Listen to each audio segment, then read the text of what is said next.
I have seen the Lord. That was the news Mary Magdalene announced to the disciples hiding from religiously instigated bigotry on Resurrection Sunday. Mary Magdalene had seen Jesus alive. Jesus, the preacher, arrested, charged, tried, convicted, and executed because of his ministry of liberation, inclusion, divine grace, and redeeming hope, didn't set well with the religious authorities. Jesus, the fellow Pontius Pilate, the Roman governor, had sentenced to death, despite knowing him to be innocent, the trumped-up charge of fomenting insurrection against the Roman Empire. Jesus, the fellow on whom a crown of thorns was placed and then pressed down until blood broke the skin and he began to bleed. Jesus, the fellow whose side was pierced by a spear thrust by a Roman soldier after he died. Other soldiers had gambled for his clothes as he slowly suffocated to death. Mary Magdalene had seen Jesus crucified. James Cone reminds us that Jesus was lynched. She saw him suffer. She heard him utter his last words and take his final breaths. With other women who had followed Jesus from Galilee to Jerusalem for Passover, Mary Magdalene had followed as Joseph of Arimathea had arranged for the body of Jesus to be entombed. Now, after having witnessed the terrible ordeal of Jesus' death, Mary Magdalene had seen Jesus alive. She had spoken with him. He had instructed her to report his resurrection to the men who had followed him, but who were now hiding in fear of suffering the same fate as Jesus because of their association with him. To those men and to the world, Mary Magdalene declared a resurrection gospel. I have seen the Lord. That's gospel. I have seen the Lord. Notice Jesus didn't recover from being attacked. Jesus rose from being dead. There's a difference. Difference between recovering after you're attacked and rising from being dead. The same force from God that gave Jesus life worked to restore his life after the agents of religious and political empire conspired together to kill him. Jesus rose from death despite all they did, despite all they planned, despite all they controlled, despite all they worked. Jesus rose. The religion of Jesus, we say it's about salvation, and that's partially true. The religion of Jesus is really about resurrection. Without resurrection, there is no true salvation. The religion of Jesus is about resurrection. Followers of Jesus realize that oppressive people and oppressive forces are in the world. We understand how oppressive people can work together to maim and kill bodies and snuff out hope. Followers of Jesus know that oppression is not only personal. Oppression has political purposes and agents and consequences. People who don't understand the religion of Jesus to be about overcoming oppression in all its forms not only misunderstand the life and ministry of Jesus, they don't understand the gospel of resurrection. The gospel of resurrection tells us that you can kill truth, but you can't keep truth buried. The gospel of resurrection says you can kill love, but love won't stay dead. The gospel of resurrection says that you can kill agents of justice, but justice will sprout up and break out and confound you. Please understand that as Jesus was walking around talking to Mary Magdalene, Pontius Pilate was still talking about having killed Jesus. The Sanhedrin was still celebrating that Jesus was dead, but Jesus was alive. Resurrection is always a defiant response to injustice. But the gospel of resurrection must be proclaimed by people who have witnessed its power. Through people such as Mary Magdalene. Mary Magdalene, ordinary Mary Magdalene. Conflicted Mary Magdalene. We read about her in legend. We find that she is the woman from whom 7 spirits were supposedly exorcised. Mary Magdalene, this troubled woman, was the first apostle, the first preacher of the gospel of resurrection. I do say that intentionally for all of my good brothers and sisters who have trouble with the women who are preaching. Jesus chose to appear before a woman and ordained her. Take that to your ordination council. Take that to your ordination council. People who have seen the destructive power of oppression, who have been wounded by it, who have grieved it, and have then seen the victims of oppression rise again, despite all the agents of oppression try to do, have a gospel to declare because Jesus rose. Jesus rose, and therefore every victim of oppression has a role model, Jesus. I have seen the Lord. The power of God raised Jesus. Roman imperial actions sentenced him to death and crucified him, but the power of God raised Jesus. I will keep repeating it. Roman legionnaires could not prevent the power of God from resurrecting Jesus. Pontius Pilate could not prevent the power of God. You hear me talking about the power of God? Satanic power, the satanic empire could not stop the power of God from raising Jesus. The Sanhedrin Council could not stop the power of God from raising Jesus. I don't care what power you're dealing with, the power of God will raise you. That's what resurrection is about. Resurrection is about the power of God to raise us. Resurrection is about the will of God to raise us. Resurrection is about the passion of God to raise us. Resurrection is about God raising Jesus, and through Jesus showing us that death and every other oppressive force cannot confine or define what God's love can and wants to accomplish in our lives. Resurrection is not an accident.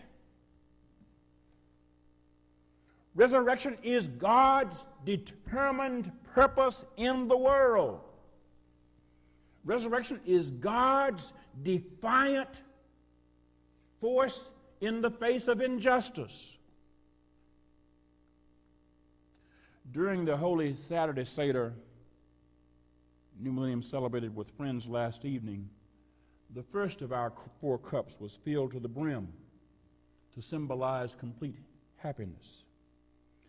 Then each celebrant dipped a finger into the glass and touched a plate, removing a drop of our libation to symbolize our awareness of continuing sorrow and oppression in all parts of the world. As each of the following forms of oppression was named, we removed a drop of the libation from our cups. Poverty, we removed a drop, placed on the plate. Racism, indifference, police brutality, technocentrism, pollution, patriarchy, militarism, mass incarceration, These and many other forms of oppression stalk and afflict people everywhere. The oppression is systemic. It is intentional. It is not accidental. It is deliberate. It often operates with religious accommodation, if not religious endorsement. In each instance, the oppression violates the love, the justice, the peace, and the hope of God for humanity.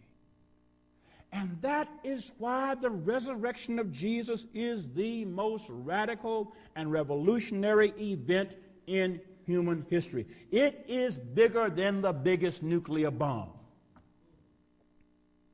Because in every age, people are challenged by oppressive forces and powers, oppressive people, and oppressive systems. Mary Magdalene's resurrection testimony announced the revolutionary truth that God's grace and truth does overcome imperial power, cultural oppression, and even religious sectarianism. And all of them put together, boom, the resurrection of God. The resurrection of Jesus says God's love is the most powerful force in the universe. So the question is, are we like Mary Magdalene proclaiming this resurrection gospel? Are we boldly telling shrinking people that God's love, God's justice, God's peace, and God's hope have overcome the forces of oppression and death? I know everybody's talking about Mr. Trump and Mr. Cruz and all of the haters. I know we're talking about Boko Haram and all of the people who are doing all these terrible things. I know we see on the news every day all of the news about oppression. But are we proclaiming the gospel of resurrection that Mary Magdalene said? I have seen the Lord. Yes, I saw CNN, but I have also seen the Lord. Yes, I saw MSNBC, but I have also seen the Lord. Yes, I see 60 Minutes. I have also seen. Yes, I saw Ted Cruz, but Ted Cruz is not the big news. I have seen the Lord. Yes, I've seen Donald Trump, but Donald Trump's plane is not as big as Jesus busting out of the tomb. I have seen the Lord. The empty tomb trumps the Trump.